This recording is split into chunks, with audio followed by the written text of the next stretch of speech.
This paper is now called When One Isn't Enough, Organization Level and Product Level Sustainability in New Ventures. And at a very high level, the motivation for sort of our interest in starting this paper is, first of all, the fact that there has been relatively little examination of the effects of sustainability or social responsibility in small new ventures. Given the data set limitations, most of the work has focused on large firms. And there's been this increasing sort of push, I think, to distinguish between different types of sustainability to better understand, how and when this can influence performance from a strategic perspective.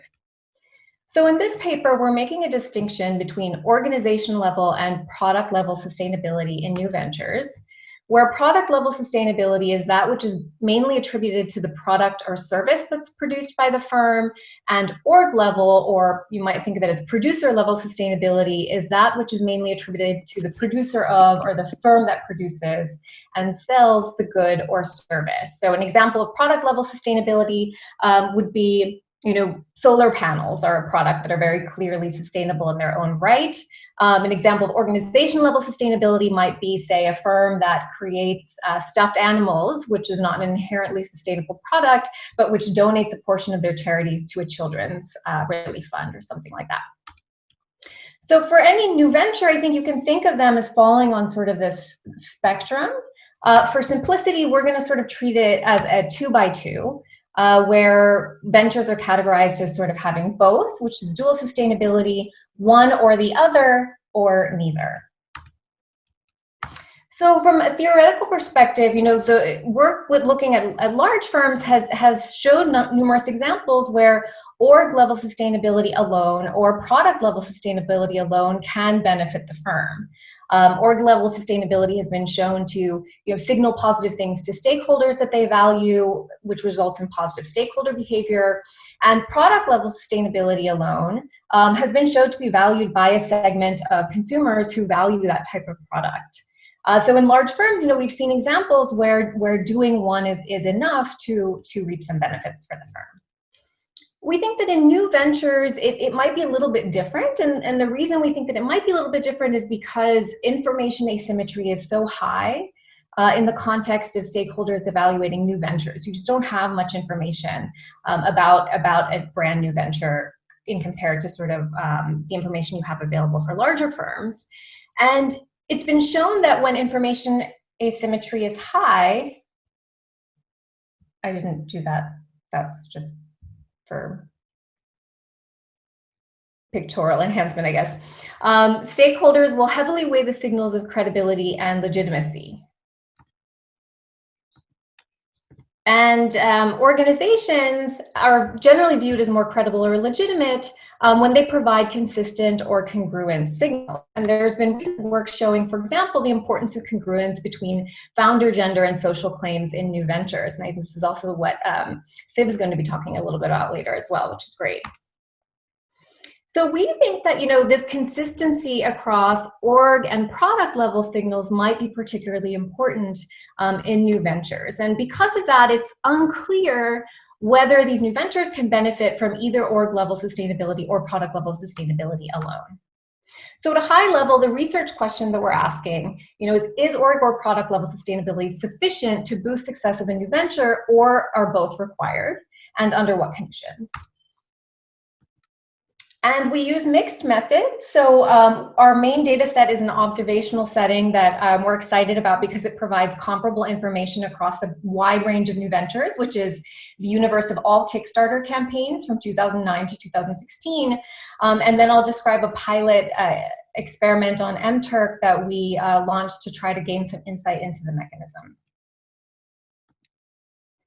So I'll start with the observational data. Most of you, I'm assuming, are very familiar with Kickstarter, which is the largest rewards-based crowdfunding platform out there. Crowdfunding is increasingly becoming a common method for raising capital for entrepreneurial organizations. We think it's a natural context in which to be studying the effect on new ventures.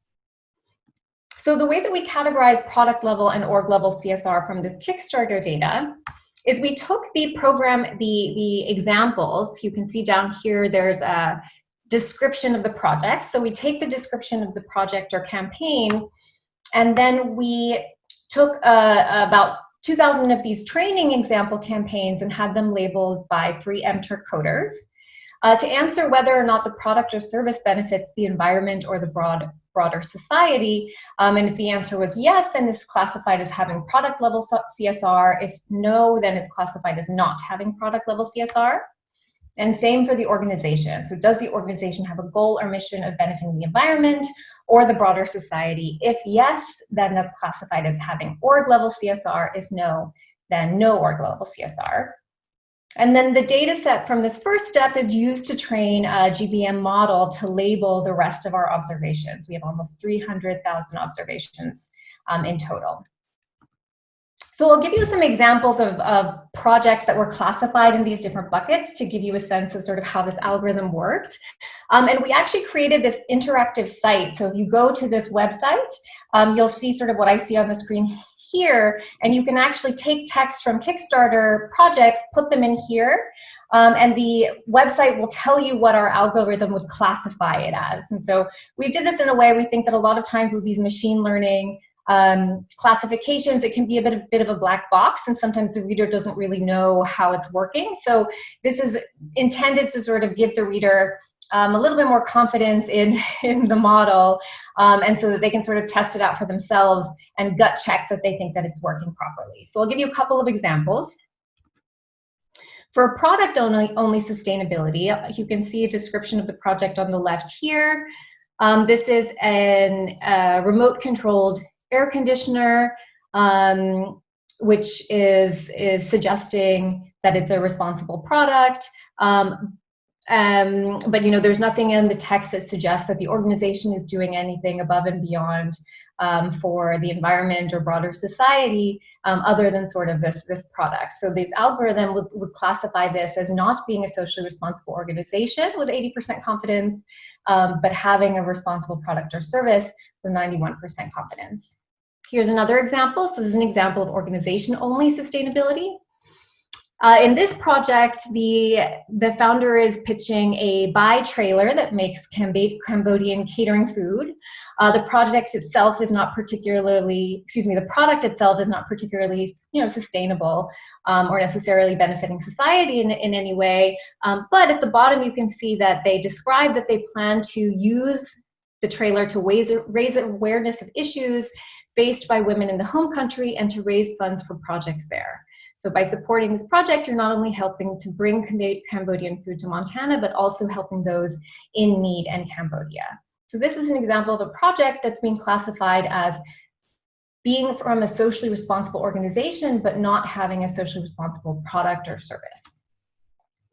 And here's an example of something that's no on both dimensions. This is just the original Brew Commander project, which doesn't mention anything about benefiting society or the environment, either about the project or the founders or the mission of the organization or anything like that. So this is being classified as no sustainability either on the product or org side. So our main variable, our main independent variable is based on this probability cutoff that I just described, that I just showed you here essentially. And we code them as using a confidence cutoff of 50, although our results are robust to sort of using other cutoffs. And we assign binary indicators to product-only sustainability, org-only sustainability, dual sustainability, which is both, and then the baseline is no sustainability. Our main dependent variable is whether or not the project meets its funding goal, which is also a binary variable. And then our model specification, so I'm going to be presenting OLS models that have coarsened exact matching weightings of a number of project characteristics. And we also include a number of controls that have been pointed out to be important in other Kickstarter papers. And in addition to those, we also control for reward topic, which we think is quite important. As you may know, crowdfunding, rewards-based crowdfunding, rewards can vary from sort of the actual product being a reward to kind of a shout out or a thank you on Facebook. And so we think it's also very important to control for that in our models as well.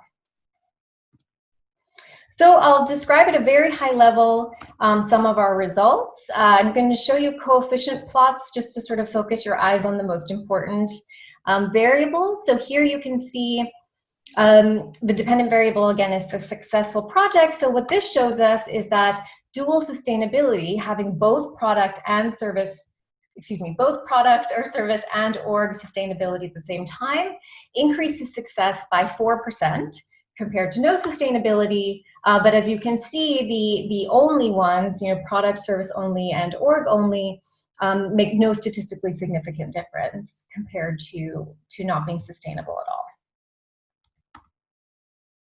So we also looked at the interaction of these sustainability types with founder gender. So we coded founder gender using this Genderize R algorithm, and we only include them in our sample if we could identify gender with greater than 90% confidence. And what we find here is that, as you can see, the benefits of this dual sustainability are even greater for female founders than for male founders. And then we also found that when we look at the products, the categories of the products that are being offered, and categorize them as female typed, male typed, or neutral, and you can see how these were categorized down here, what you can see is that this is really mainly driven by ventures that are in the female typed categories. Male typed categories, there is no statistically significant difference, and the coefficient is even negative. And for neutral categories, we have sort of a very small coefficient and no statistical significance here as well. So next, we were sort of interested in trying to get a sense of, well, why isn't one enough? And we had some kind of ideas and hypotheses about why this might be the case. But we wanted to explore this, so we ran a pilot vignette experiment on Amazon Mechanical Turk. So I'll give you a very, very high level of the experimental design, given our time constraints. So we recruited individuals on Kickstarter to give feedback on a campaign, and they were randomly assigned to a 2x2, where we essentially we're going to manipulate which part of the quadrant they fall under. And then we asked them a series of questions about their perceptions about the venture, using statements that were sort of reflecting what we thought might be going on. And then we also asked them a series of open-ended questions to try to figure out if maybe there was something that we hadn't thought of, but that we should have sort of realized might be driving responses to this. So here you can see the manipulations. In red is what we manipulated based on whether you fall in the sustainable product, yes or no, part of the quadrant. So it didn't appear as red in the experiment, and this is just to sort of quickly draw your eyes to sort of how we went about manipulating these things. So as you can see, this is a robot vacuum, and then we manipulated whether or not they're donating a portion of their profits to charity, as well as whether the product itself sort of does something for the environment versus it's just kind of a cool product which can be used by the smartphone. So preliminary results, what we find is that the org-only and product-only sustainability conditions, the individuals in those conditions were less likely to agree with these statements like, I find the project creators authentic, I find the project creators sincere, and I find them true to their mission. We found no difference in agreement with, I find them trustworthy, or I believe this organization is likely to succeed. So it seems like it wasn't so much sort of a signal of likelihood of success or anything like that, but more to do with sort of perceptions of authenticity and sincerity when you're only sort of, when you only have one aspect and not both.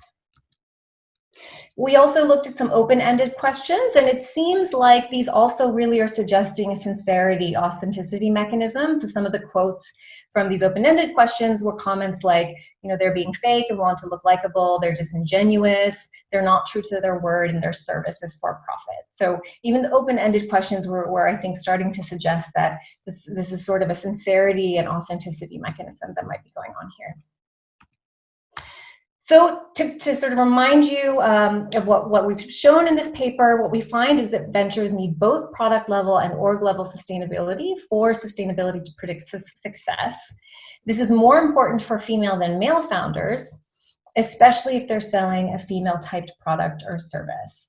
And we're showing some preliminary evidence that the mechanism may be that product or org sustainability alone is viewed as less authentic and sincere than dual sustainability or even than doing neither. Thank you very much.